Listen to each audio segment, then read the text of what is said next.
stage of the game is, they can shove the lane and go to your jungle, knowing that Ling's early game is really weak.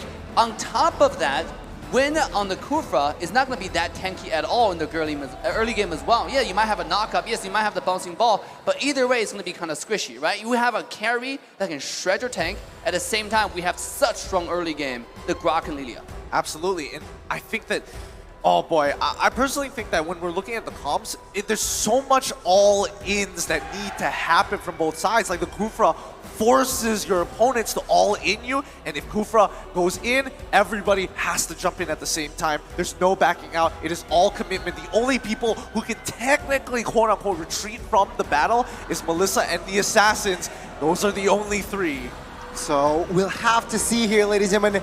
In case you missed it, it is now 2-0 for RRQ. Match points. Let's see, can TODAK find a win as we enter the Land of Dawn? It's time! Match point for RRQ as we load into the Land of Dawn, and the battle will begin as TODAK fight to stay in the upper brackets. Let's get it, boys and girls, ladies and gentlemen.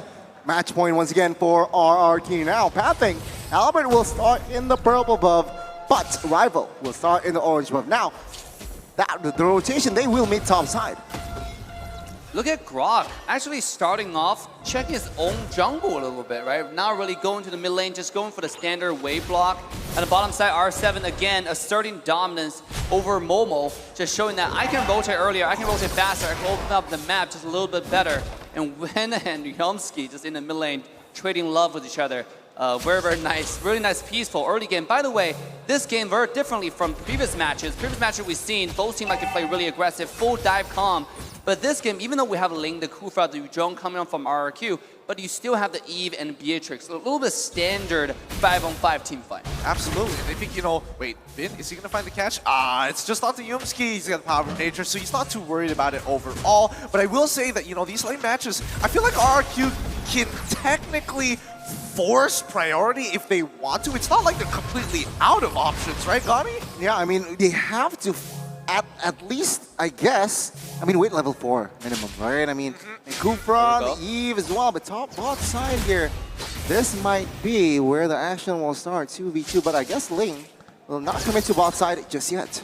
Hey, I noticed that Clay is already rotating down towards this side of the map. They're expecting a play to actually happen with 6 seconds left for the turtle to come back up. Jiku going to be just stuck in lane. Skylar, he doesn't want to do anything too rash. They haven't seen Grok, and they spotted him out. They see the Haya, they see everybody as bottom lane already getting engaged upon. Not sure what's going on there, but first blood already achieved as Momo, Bravest Warrior, trying to secure R7, who hasn't even used the Black Dragon form, and Clay drops down the real war manipulation, trying to get on top of Momo, tries to proc the shot residue, 1 HP, Finn secures it, Tyrant's revenge, and he gives his life. Oh, he doesn't even give it, he's out, and R7 hold it on.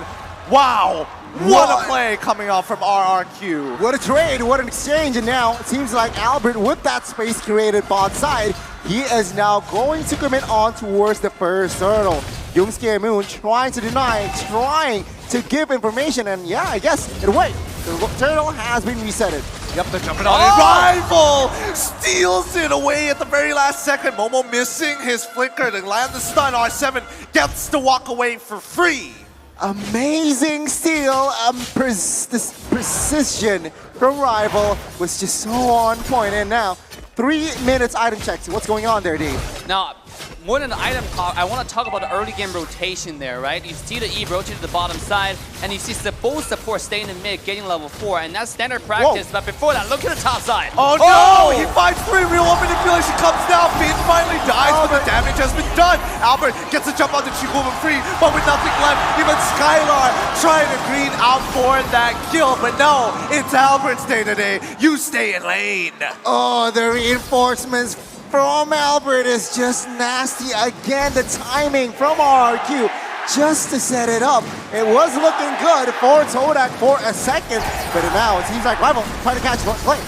They're jumping in. Clay's already dead, but here comes Finn, able to hold on. The Bravest Warrior is out, but Momo can't really get too far ahead of himself. As the lane, they did a lane swap. Yuzong is now still on the bot side, but he's up against a carry. Does he expect this? Yes, he sees him coming.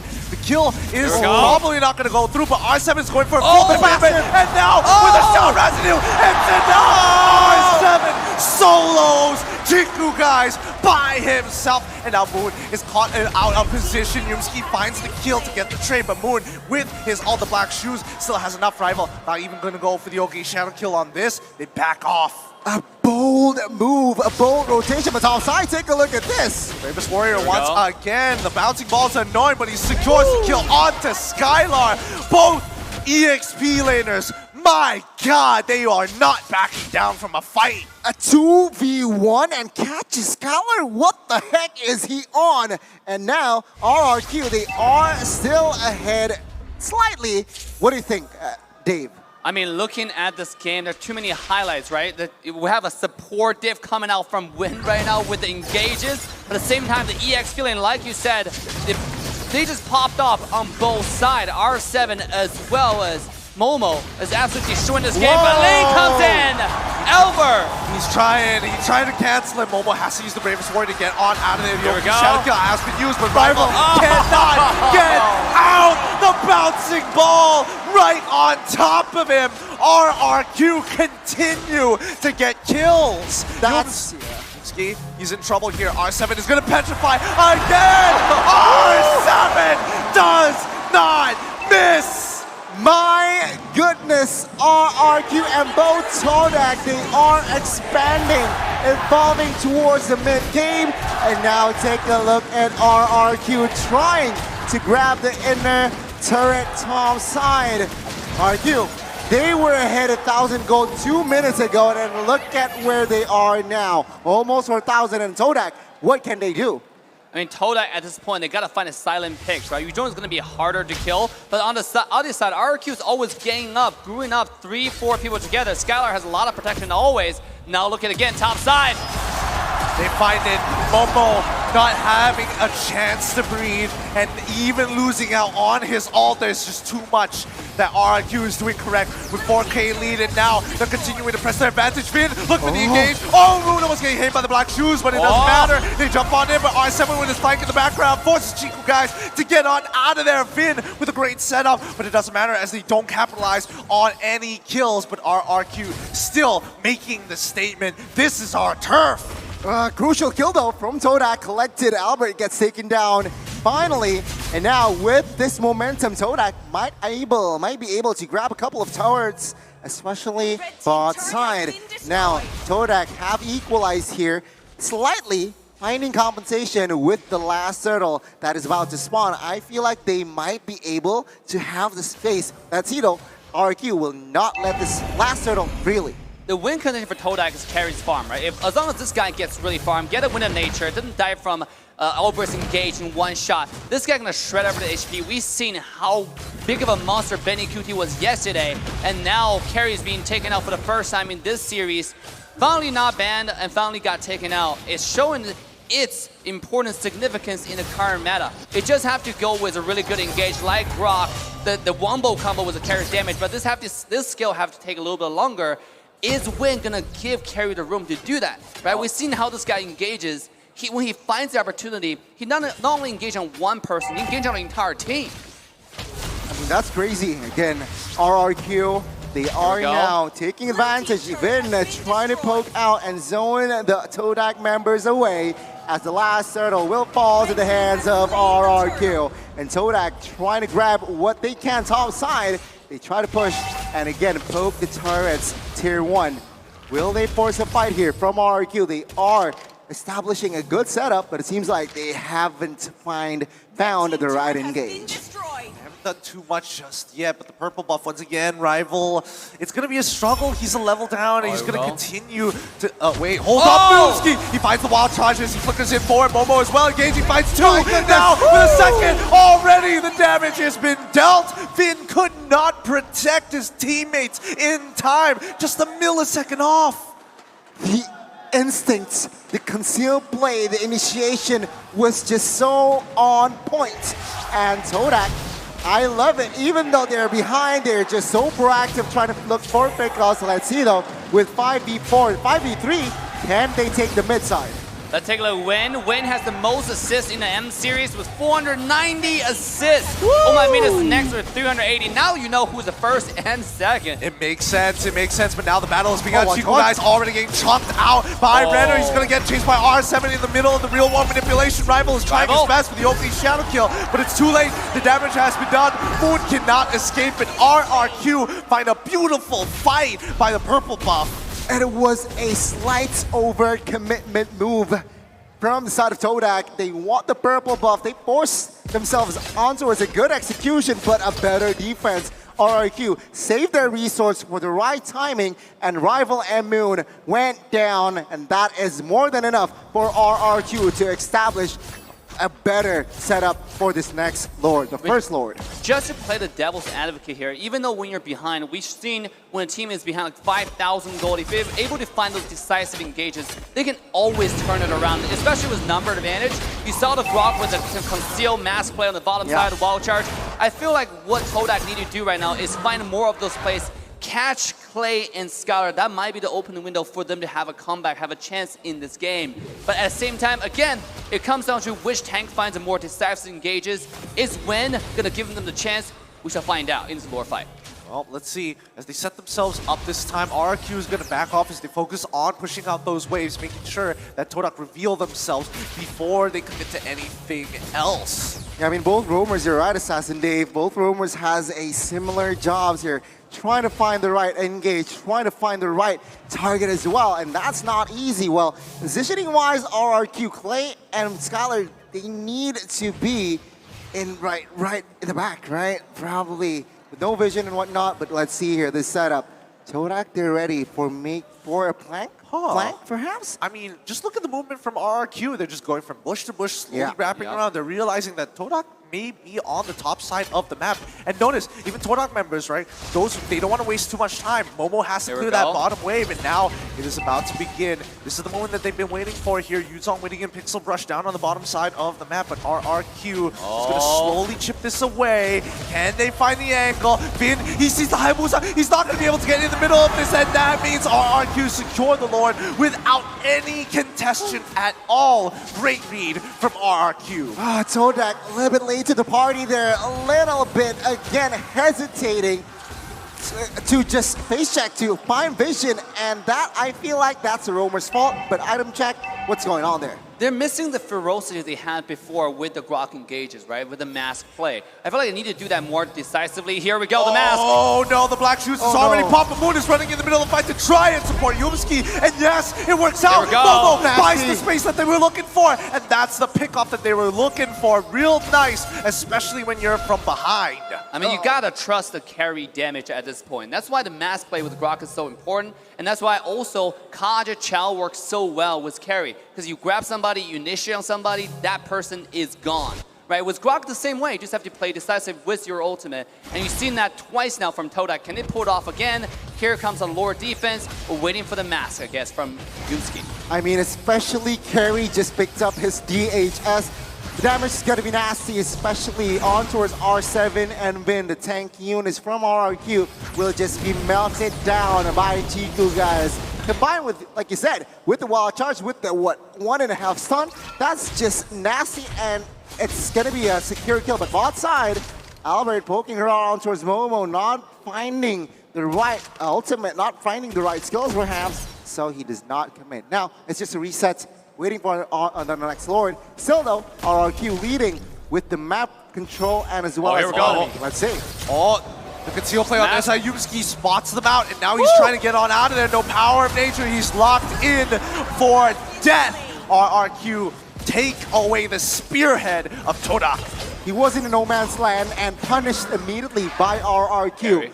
5v4, Albert. Spots Chiku.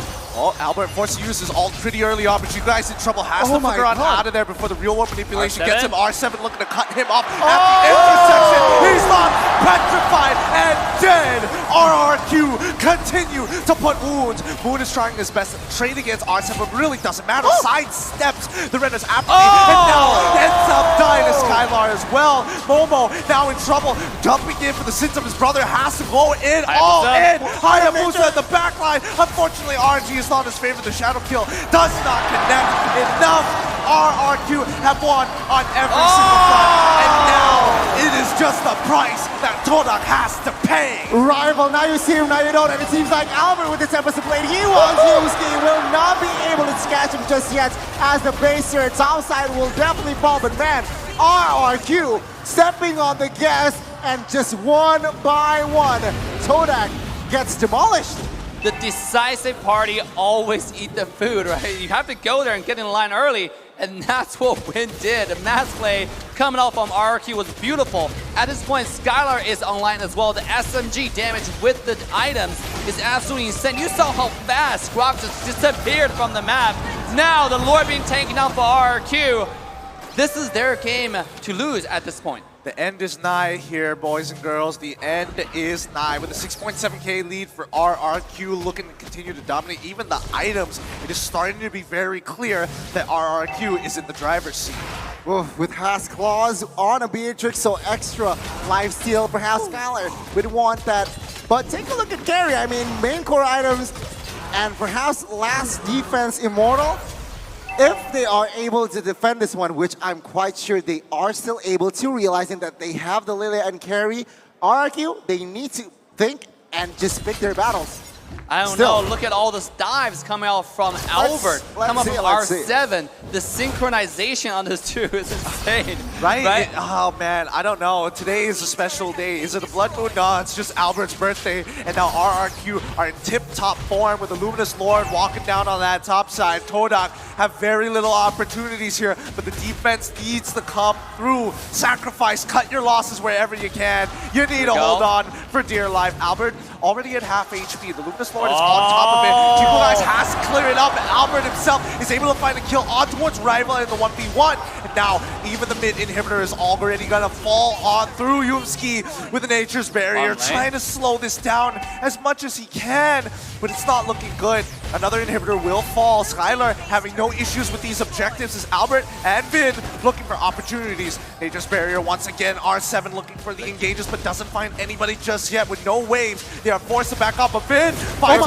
tries to put her in, and now the real one manipulation comes on. Out Black Trek form going to jump in towards the back line as Skylar getting attacked by Momo in the middle of all four. His immortality is broken, and now the spirit of TODAK is all that is left. Still, TODAK is still in the game as RRQ, they see no objective on the board, they will back off. But what a siege from RRQ and a defense from TODAK. Albert, Clay, and Vin, they have managed to take down all three base turrets. I mean, even though this is a late game carry, but Eve counters wherever short-handed marksman like that. You saw in the last team fight, Eve popped the real world manipulation, and carry wasn't able to be effective at all. And here we go, though. They already fired one. The real world manipulation is good, but wait, the backline under attack. Skylar still alive in the winter, truncheon to protect Clay. Instantly, Rival is gone, and with no black shoes, Moon also dies as well. Moon, now you see him, and now you don't. RRQ now with a man advantage. Can they take advantage of this? Because in 10 seconds, the next Lord will be up. But seeing how naked a TODAK base is, are they intrigued and go for the end? It seems like the discipline route is the way to go. Yeah. They're gonna get the Lord. They have Beatrix, still 10 seconds on Hayabusa, and I think Skylar and Albert's gonna melt this Lord in seconds. Look at that HP just disappearing. That's not even a Lord, that feels like a turtle. Yeah, it does. I mean, they just have so much damage. They're so far ahead. And TODAK, I mean, yes, they've got their core items at this point, now building into situationals, but RRQ is making a statement here. Yeah, they are, and with 10,000 gold lead, a naked base, they are looking to end and secure the upper brackets. Can TODAK defend? Let's wait and see. Oh, here we go. Oh my goodness, Albert almost getting one shot there. He's still alive and he wants more. He's baiting it out. Come get me, boys. As Clay finds Rival and Albert. Still, he goes down with his. He still has immortality. It's all good, but Yumski is looking to take him out. The rest of the team look to combine together and group up, and Yumski continuing to distract Clay as the defense is going down on the bottom side. Do they notice this? RRQ just back on off. My goodness, the distraction from Rival. It worked. He got to the base, and RRQ with that Lord push will not be able to amount to anything, and it's just another reset. Beautiful job from TODAK over there. The distraction again. The decisive play wins the game, right? You saw Grok coming in with the mass play, finding the kill, almost the kill onto Albert, but the mechanic is there, right? Albert's able to get away safely with 1 HP and spamming some recall as well just for the style points. What a game, what a series so far. Still over 10,000 goal lead to the favor of Team RRQ. They either have to wait for the next Lord to play safe, or they can sink the wave and try for their chances. But let's take a look at this fight right here. Wait, did he spot him out earlier? Yumski's now in trouble, forcing the flicker on out. The initiator, the spearhead, is going to fall on the backline, getting attacked. R7 in the middle of that fight, but Rival is trying his best. He's using the OK shell skill, takes him out. Vid getting on top of Chiku, guys. There's real world manipulation already down the backline as Momo with the bravest warrior cannot clean it up. Moon still alive, gets locked by Vid, and Rival has to do something, but with no purple buff, there's only so much that can be done. Chiku, guys, completely out of that fight because of R7. A 3-for-1 fight, a crucial fight for RRQ. Can Rival Chiku, guys, defend this one? Let's wait and see. Look at the damage coming online, though. Oh, the winds of nature, keeping him alive, as well as immortality. That is it. You have your victors. Moving on in the upper brackets, it's RRQ Hoshi. The GG. Well played. The Kings of Kings protected their stature, their status quo, and stayed in the upper brackets, putting again TODAK to the lower brackets. A clean sweep. Ladies and gentlemen, bring out your brooms because it's a 3-0 victory for the Kings of Kings. 3-0 victory, insane. And thank you everybody watching M4 bringing us to 2,294,423, a record slowly being overthrown. Amazing achievement, and let's go for more. M4 knockout stages has just begun. Remember, it's just day 2, but don't forget, use our redeem code right now. Dare to be great. Now, as fast as possible. And this is RRQ taking the victory lap. Take the victory lap. The kingdom embraces you. These are your heroes here as they walk on down. My God, what a beautiful game that was. Absolutely killers here. With that being said, boys and girls, we got to break down this game before we jump over to the interview. Analysts, please take it away.